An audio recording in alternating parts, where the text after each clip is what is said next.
Ladies and gentlemen, please welcome the Honorable Prime Minister of India, Shri Narendra Modi ji, and the President of the Council of Ministers of Italy, Her Excellency Giorgia Meloni.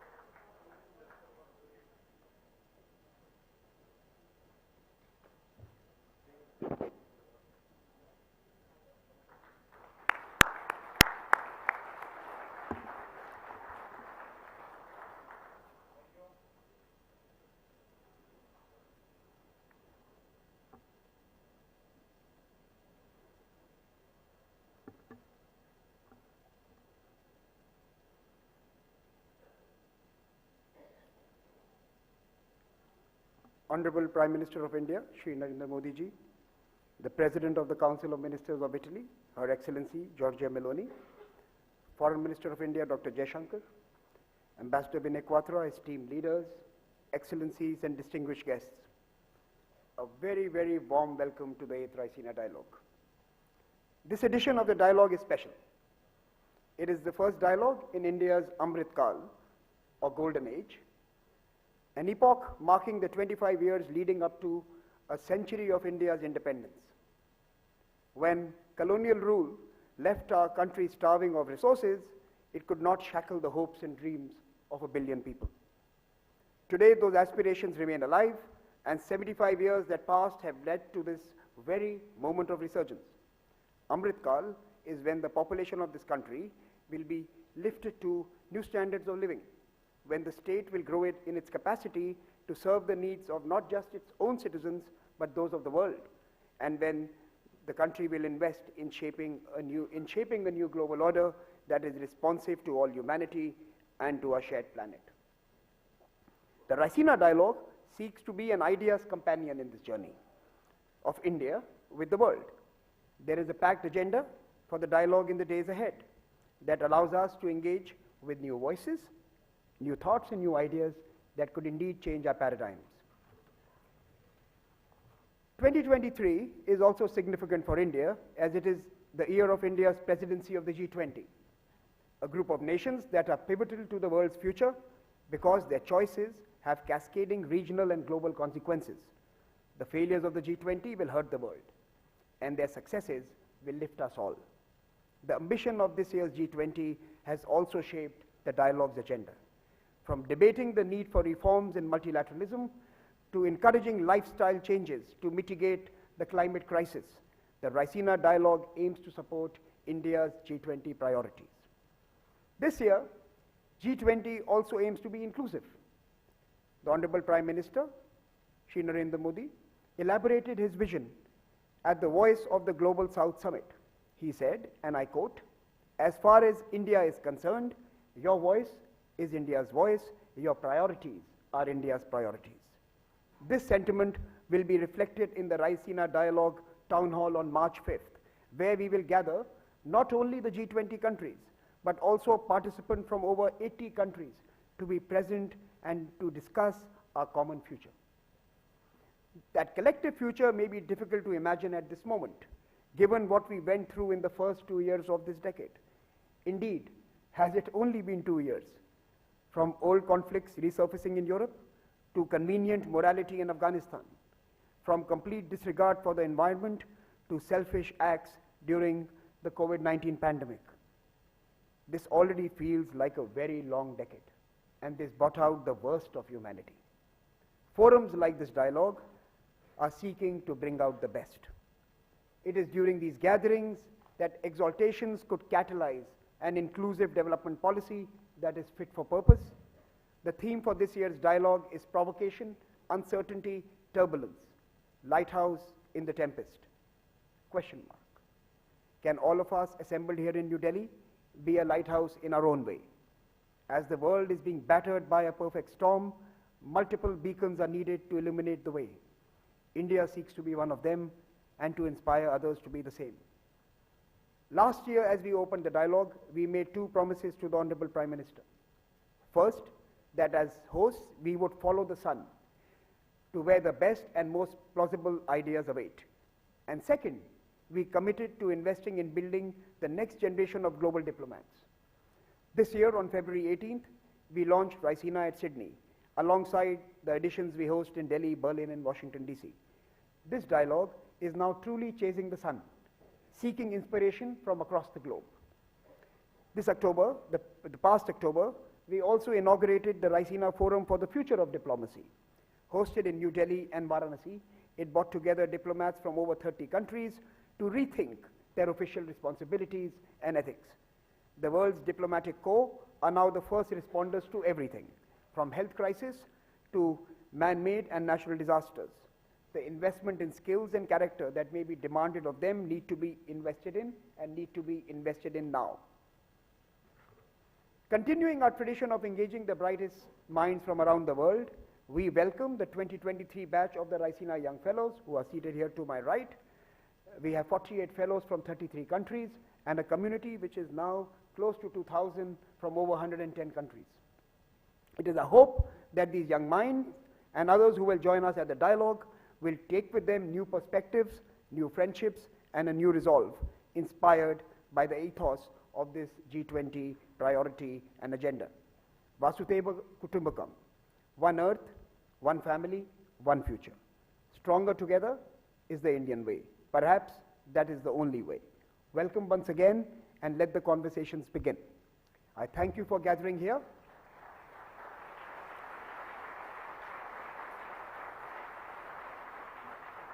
I thank you for gathering here, and I want to now invite the Chairman of the Observer Research Foundation, Mr. Sanjay Joshi, to introduce the dialogue and our keynote address and inaugural speaker.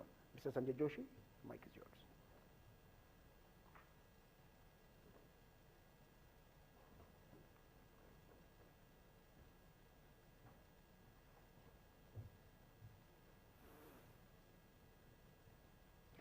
A very good evening to all our distinguished guests.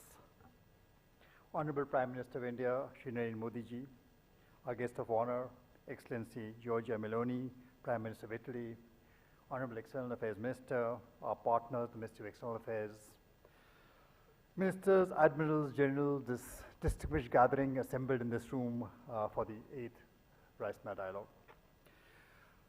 2 decades ago, the phrase Vision 2020 used to evoke hope and optimism over the future of a 21st century world, riding on the back of global value chains, free markets, into a world of universal prosperity.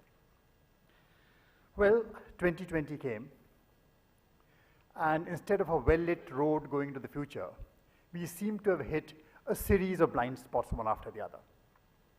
And today, the engine of globalization, which is supposed to be the engine of growth, lies broken, rudderless. And as we assemble for the 8th edition of Raisina Dialogue, we are challenged responding to a world where multilateralism lies fatally wounded. Wounded in wars that spill into multiple domains that no Geneva Convention controls.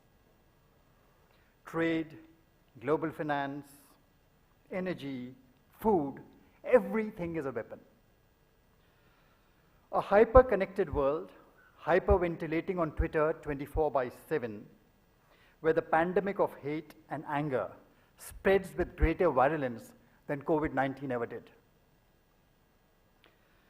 Now, what rules of engagement do we now create for countries and people that seem to have no desire to talk to each other? Well, some argue that the answer lies in building gated communities of nations that grant membership based on the reliability of the cardholders. Minilateralism, we called it. Well, others think that the answer lies in running the world's financial affairs out of a global capital located perhaps in the Swiss resort town of Davos. Both are fatally flawed. The problems that confront us cannot be confined within these walled gates. There's a real world out there which will keep invading, shattering the carefully constructed narratives, the norms, the sanctions, that prop up these virtual domains.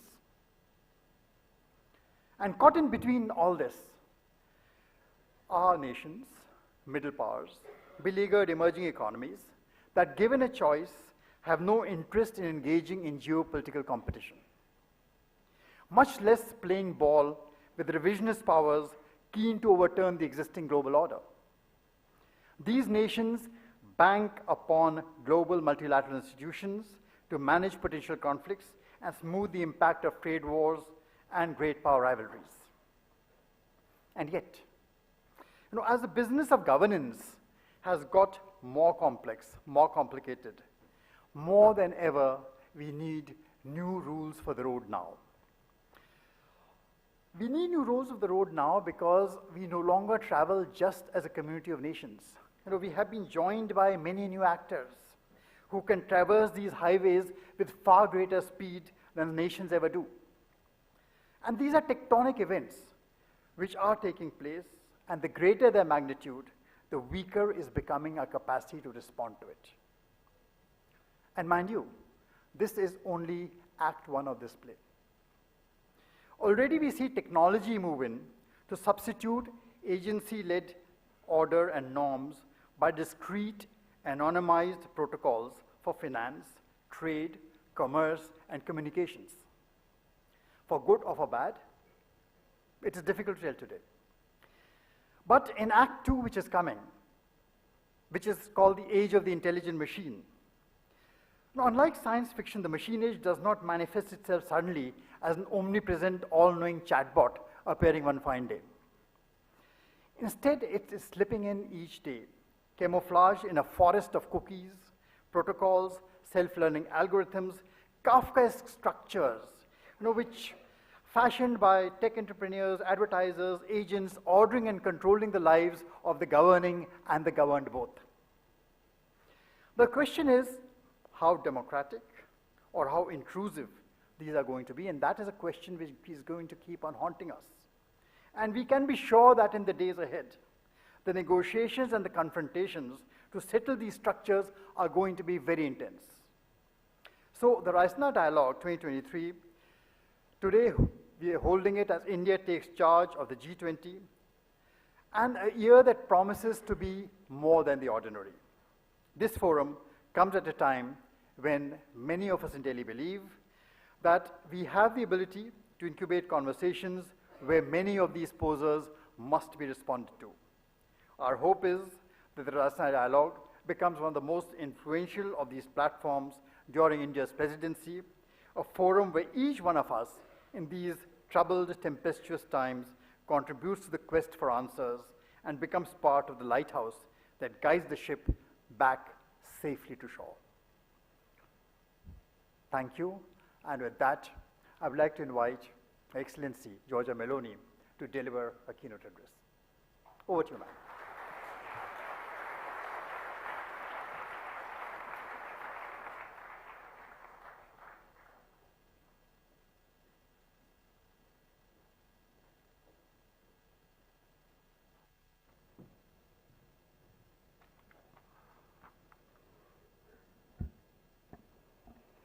Well, dear Prime Minister Modi, Excellencies, distinguished guests, namaskar.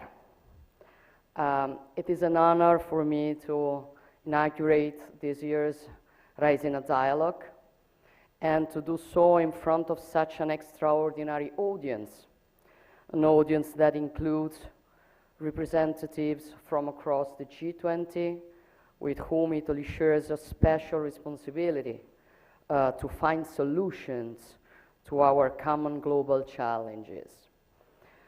With this in mind, well, I would like to take this opportunity to share my appreciation for Prime Minister Modi's hard work on handling a complex presidency and to reiterate Italy's full support to its success. I am told that the name of this international conference comes from Raisina Hill here in Delhi, from which the government is granted a broader view of India's capital city. In troubled times like today, this is, I think, a fitting metaphor of the vision that we as leaders, thinkers, civil servants need to adopt. It reminds me of the Palatino, the Campidoglio, and the other hills on which our ancestors founded ancient Rome more than 2,000 years ago, from which an extensive network of roads connected different provinces, leading from the center of the Italian peninsula to very diverse cultures. And I think that it is also the way we need of doing politics today. When I was running for the electoral campaign, I said that I didn't want to climb the institutions to gain power. I wanted to climb the institution, for it is the only way that you can have a better view of what is happening and give best solutions. And that is exactly what I see today. As we look at events around us, our identity shapes our field of vision, both as individuals and as nations. Identity is shaped deeply by geography, and at the same time, our thoughts could be shaped by provocation. Here I would like to try to interpret in a positive way the very interesting question posed by the organizers of this conference. And I will start from the word provocation, which could certainly be considered as an affront to our sensitivities, but also as a spur to think in a different way. A challenge to accept the challenges of uncertainty and turbulence. For nothing is more certain than the uncertainty of our historic times. This is definitely the era of uncertainty, and at the same time, a period of unprecedented turbulence.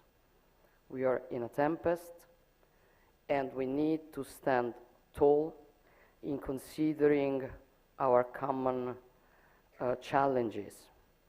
We need to stand on the hill to take a deep breath and see our lands and seas and their problems in a more enlightened way.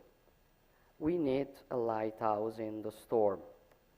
That is why opportunities like the Raisina Dialogue are so precious in times of accelerated and confusing events, which risk to be governed only with superficial thoughts and hasty actions.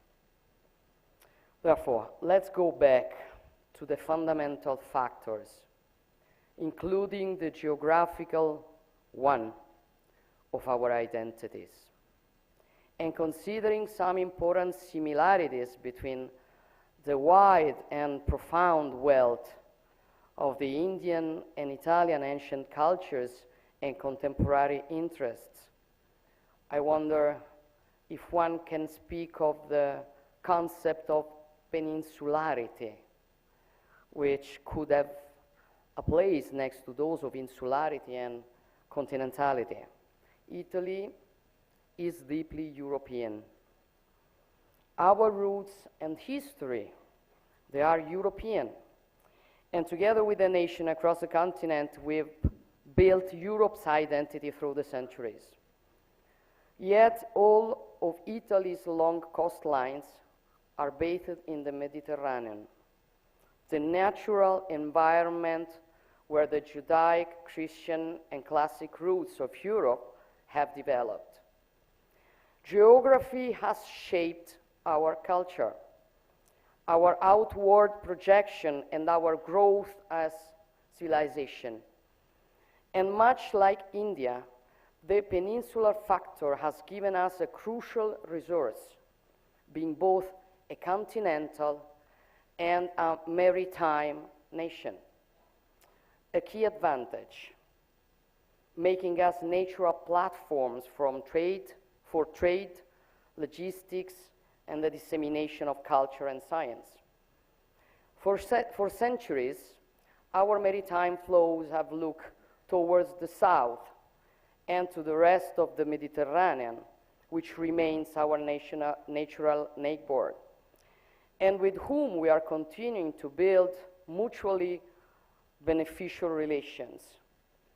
This is the spirit enshrined in our vision, also dubbed the Mattei Plan for the Mediterranean and for all the African continent, with its growing population, challenges, and opportunities.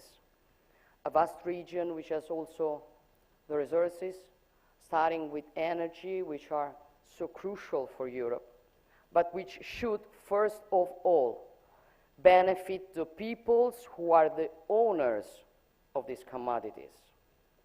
Our objectives are simple: ensuring prosperity, peace, and lasting friendship through collaboration on an equal footing. A collaboration aimed at providing tangible benefits for all, without predatory ambitions, without coercion, economic or otherwise. In those first few months of my tenure, I gave priority to developing equal partnership on common priorities such as energy, and Italy is working to be the bridge connecting the Eastern Mediterranean, Africa, and Europe. Producer countries should benefit from their resources for their own prosperity and stability. Green energy, hydrogen, and electricity will more and more be locally produced for their own citizens and for Europe. Much like the energy transition, the digital transition is also based on connectivity. Data are the energy of our digital societies, and they will flow from India to Europe across the Mediterranean and Italy. The Blue Raman project will link the Indo-Pacific to our European economies.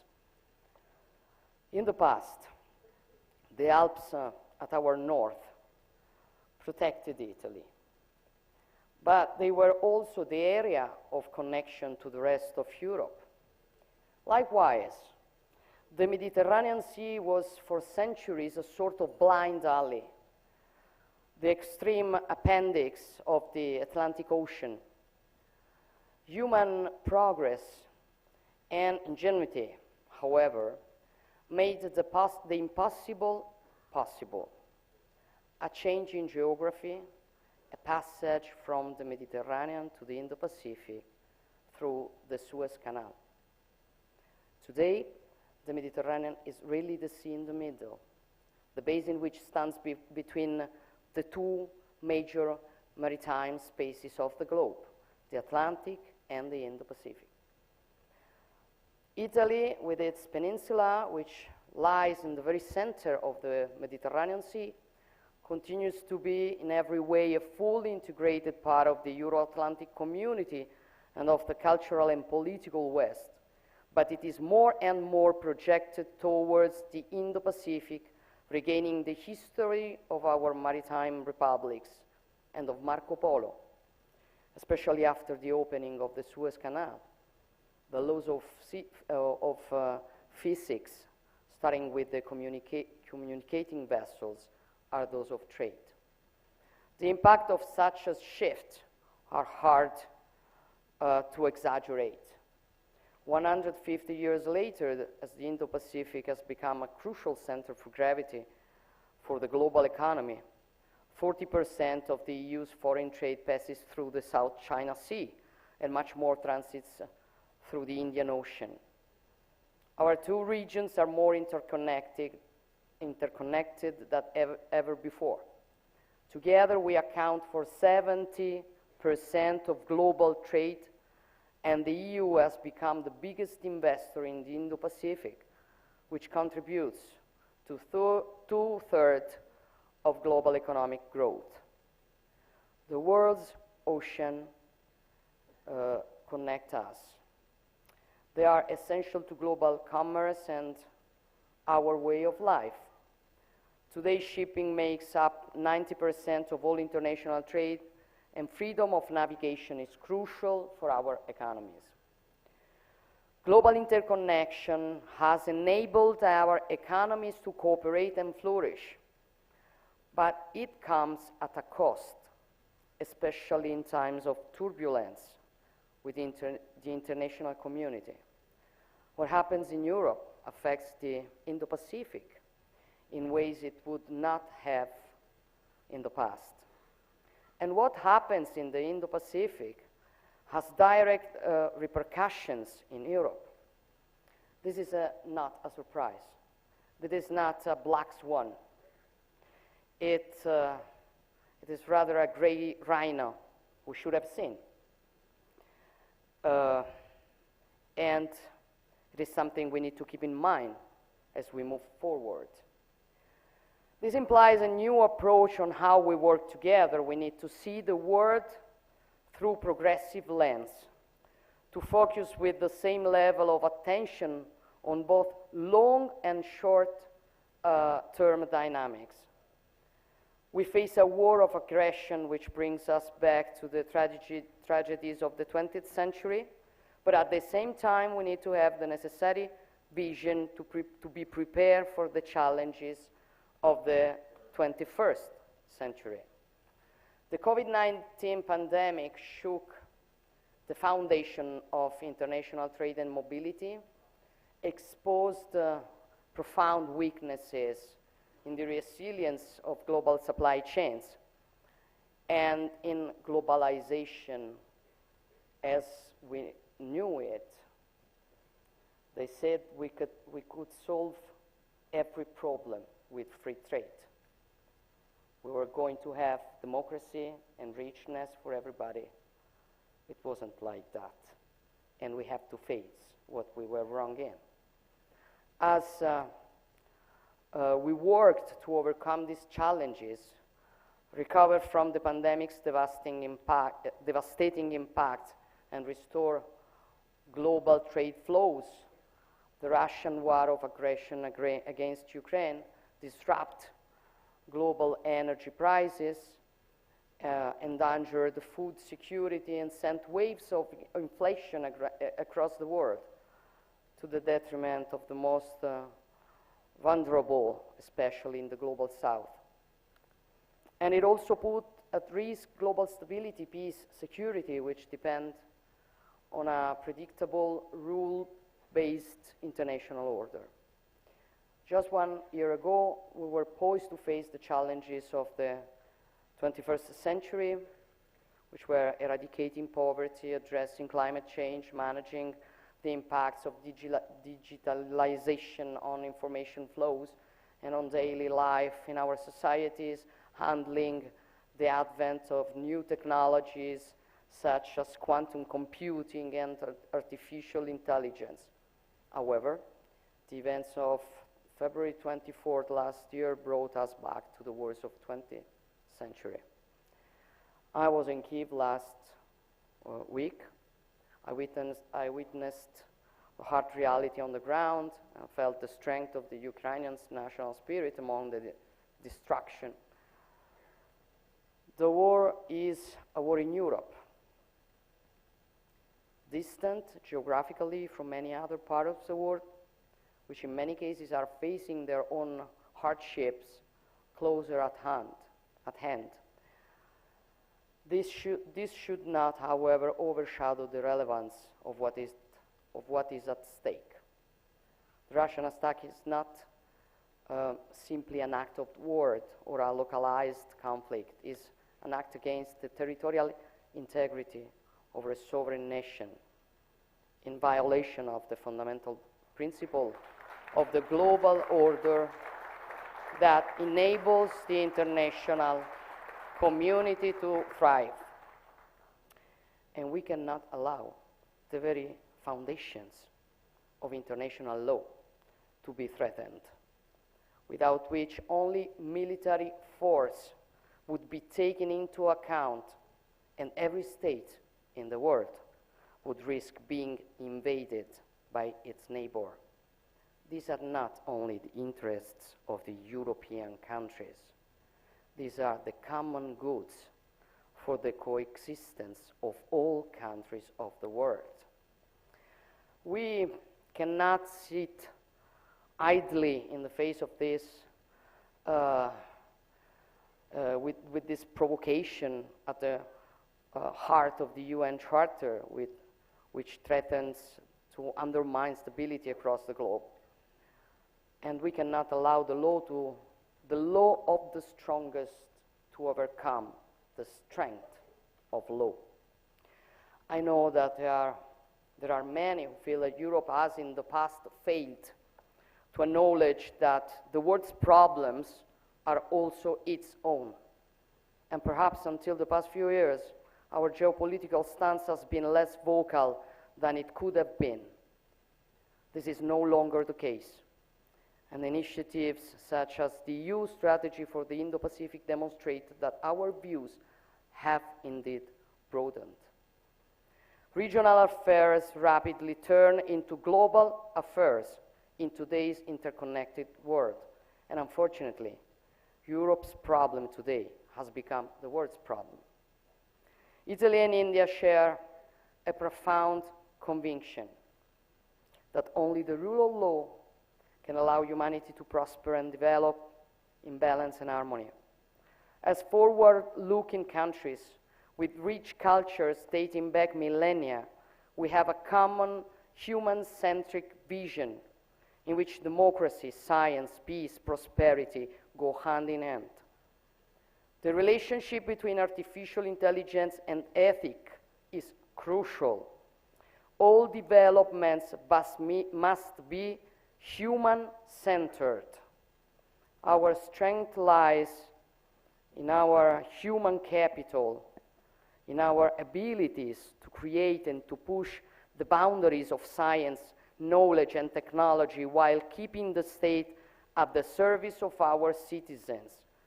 We are building a new bridge between academic and research centers of Italy and India. Despite the long history of our respective people, we are both young as states.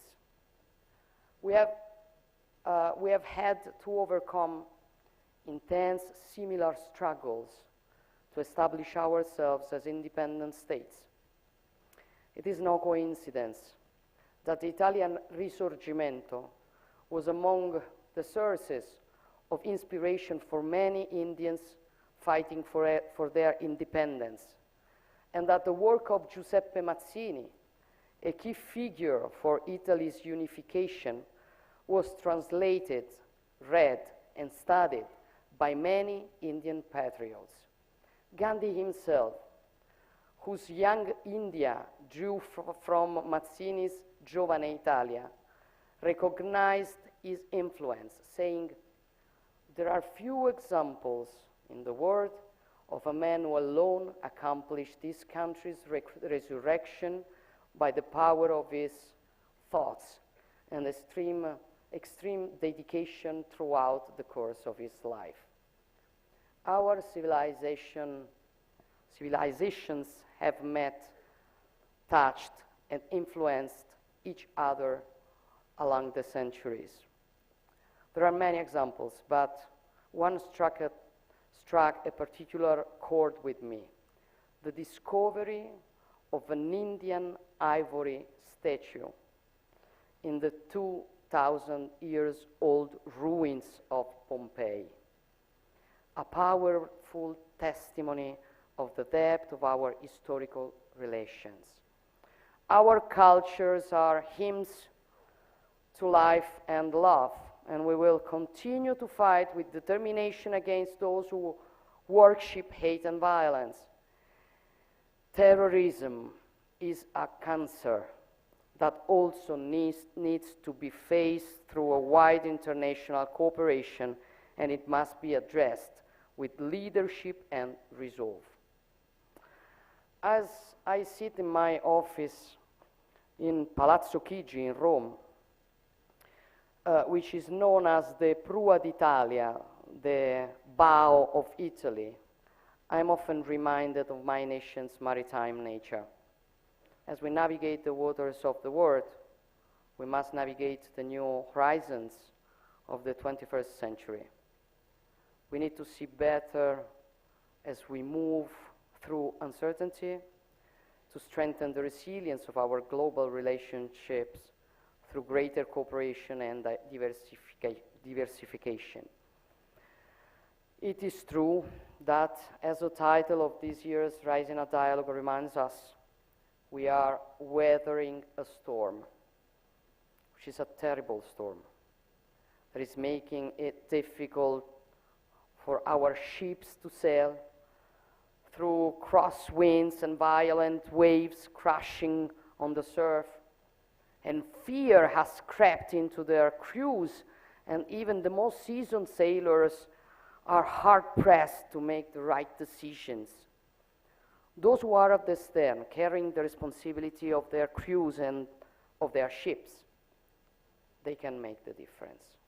And this is precisely the choice we as leaders have ahead of us, either swaying into turbulent waters or guiding our ships towards the safety of a friendly harbor. Our compass is our common endeavor to protect the shared human values that form the basis of our coexistence. India is a key player in this broad landscape, bathing in the Indo-Pacific much as Italy is at the heart of the Mediterranean. And our two countries have important contributions to make together. This is why Prime Minister Modi and I have just announced the scaling up of our bilateral relations to a strategic partnership. Building on bilateral tools and broader programs such as the EU Global Gateway, Europe and the Indo-Pacific, but also Latin America and the African continent are enhancing their collaboration on all fronts, from connectivity to infrastructure and fair and sustainable trade, while keeping in mind the strategic priority for all of us, which is the energy transition. And this will be a key element in the global fight against climate change, to which we all need to contribute with different tasks and responsibilities. We have to do it bearing in mind our responsibilities towards the future generation, but also to our citizens today, and we need to do it in a balanced way. Each country has to do its part. Failing to do so, it would have a profound impact on humanity worldwide, directly through food shortage, drought, extreme weather events and other disasters, but also indirectly through new conflicts arising from climate-induced migrations and transboundary disputes over scarce resources. The need to accelerate the energy transition has been compounded by the energy crisis, which has highlighted the vulnerability of economies across the world. It has, however, also shown that global coordination on climate change is not a zero-sum game, but a true shared interest. The same is true for technological development and dissemination, where Indian countries throughout the Indo-Pacific have a central role to play, given their highly skilled workforce, their resources, and their strategic position along the global value chains.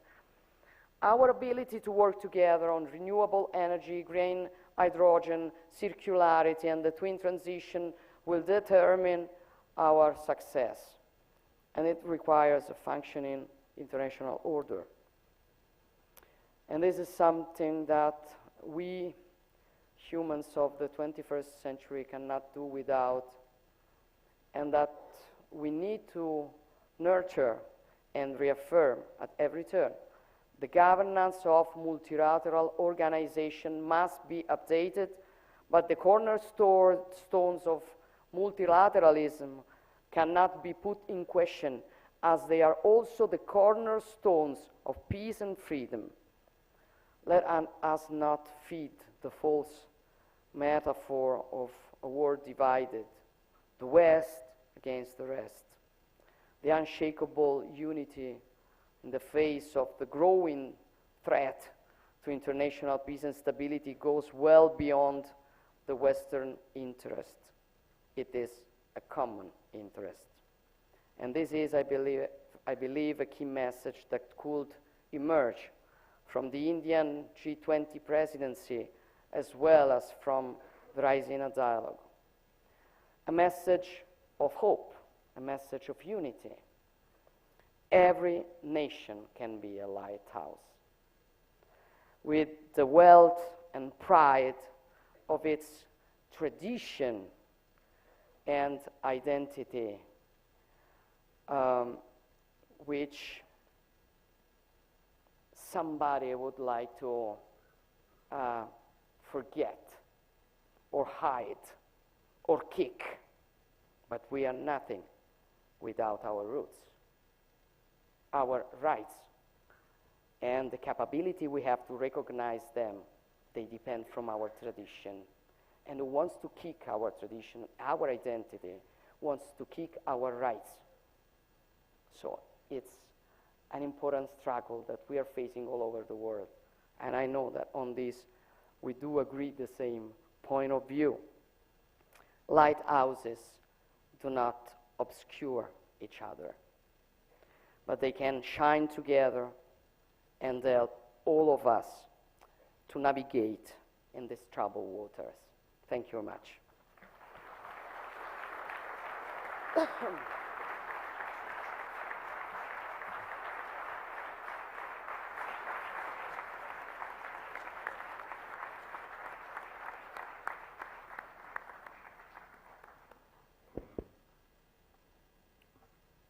Thank you for that inspirational speech. May I now request the Indian External Affairs Minister, Dr. S. Jaishankar, to propose a vote of thanks.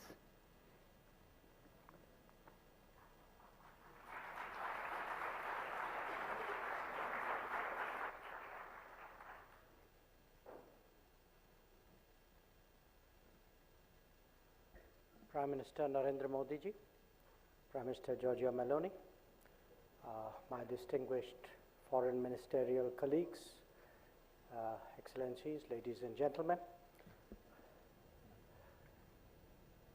I think you have heard both from the keynote speaker and the two speakers before her about the state of the world. And that state of the world is captured obviously by the theme of this conference. But it's up to each one of us to see whether we put the focus on the tempest or the lighthouse. I think a lot of us, certainly in India, we can see the lighthouse shine quite brightly. We believe that for all the challenges in the world, there is the leadership, there is a vision, there are solutions, and much of that today forms the agenda of the G20. So it's my honor today to propose a vote of thanks. I particularly thank Prime Minister Maloney for joining us this evening. I thank the Prime Minister, Narendra Modi ji, for keeping his word year after year of being here. And to all of you, I wish you a very, very productive conference over the next few days. Thank you very much.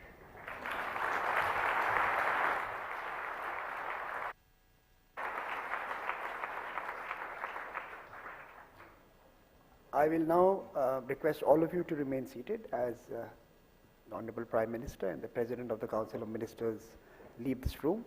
I will also request an orderly exit from this room thereafter, but first let our VIPs and chief guests leave the room.